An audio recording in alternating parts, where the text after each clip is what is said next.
All right, so presumably you're here because you've decided that you want to cut back on alcohol.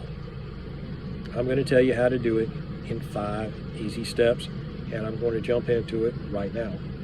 Step number 1, you have to have a reason for quitting. It has to be your reason.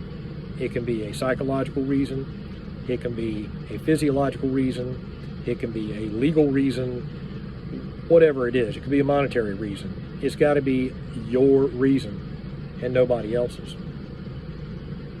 And you have to own that reason. And step number 2 is you need to start tracking how much you're drinking without cutting back. So for the first 30 days, you want to track what you're actually drinking.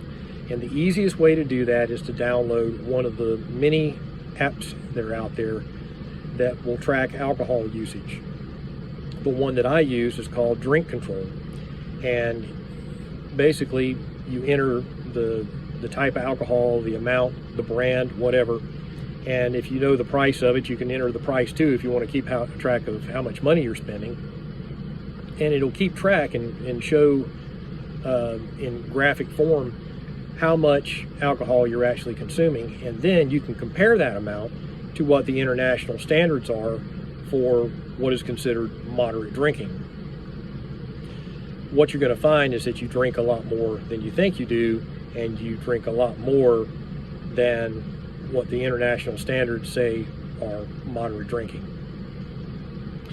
So step number 3 is you have to develop ways of relaxing that don't involve alcohol. This is fundamental. If you don't do this, you're going to have real problems making this work.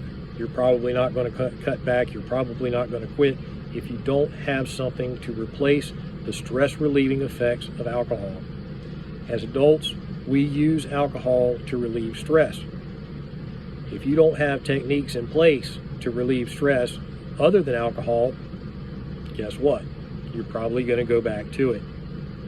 So I read books about meditation. I'm always looking on the internet about different ways to relax and that sort of thing.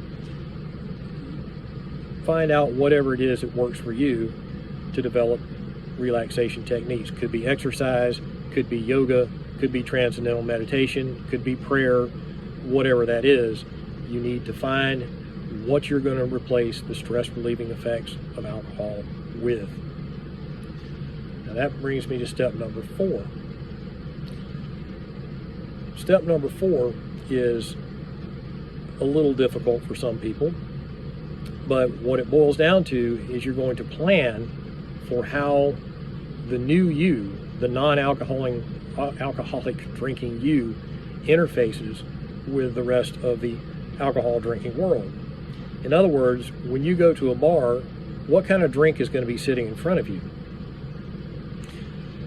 I didn't have a problem with ordering NA beer, and I found that a lot of bars are very accommodating. Most bars have at least one brand of NA beer, and I happen to like the taste of beer, so it was very easy for me to just go to a bar and order an NA beer. Other options are Coke, tea, root beer. You can get a tonic water and lime, or a club soda and lime. Whatever it is, you don't have to stop going to bars. You just need to figure out what's going to be sitting in front of you. And I can tell you 99 times out of 100, nobody is going to give you a hard time about it. Also, if you're invited to a party that's BYOB, bring whatever it is that you're going to drink. But also, bring stuff that other people can drink too. Bring beer for the other folks there. Show that you don't think you're holier than thou because you're quitting drinking. Show people that you don't think that you're a better person that's transcended alcohol or anything like that. Let them know that you don't have any problem with alcohol as far as other people drinking it or drinking alcohol. It's just that you had to make some decisions for you based on your health. And let people know that. So step number 5 is kind of strange, because if you want to cut back, I'm here to tell you that cutting back is going to be very difficult. In fact, I recommend not cutting back. I recommend quitting. But before you quit, drinking entirely, I recommend that you attempt to just cut back. You need to attempt to cut back because you need to understand firsthand and see how alcohol works.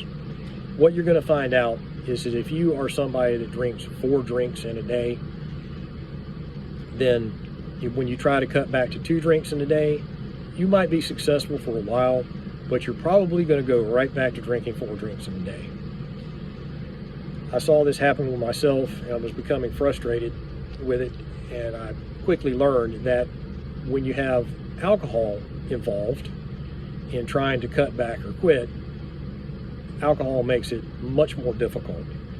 So let's say, for instance, if you are a 4 drinks a day in general and you try to cut back to 2, well, when you hit that second drink, it's going to be easy to talk yourself into drink number 3. And then it's going to be even easier to talk yourself into drink number 4. And you say, oh, well, that's not so bad. But then your wife comes up and says, you know what, we have a party to go to tonight. And then you go to the party, and it would be rude to not drink at the party. And those drinks are going to go down even easier because you've been drinking all day. So it becomes very difficult to just cut back. The amount of alcohol you drink, especially if you've been drinking for years, is the amount of alcohol that you drink. So it's actually easier to just completely cut it out of your life. Now, of course, this doesn't apply to somebody who's profoundly alcoholic, who wakes up in the morning and has to drink alcohol to stop from shaking or something like that. If you're in that kind of a situation, you should probably seek medical attention. But otherwise, for the rest of us who just drinking more than we should, you're going to find that it's a lot easier to just quit. So when you get to step number 5, that's where you're going to be. But I do encourage you to attempt to just cut back before you decide to quit. I wish you luck, and I'll post some more videos.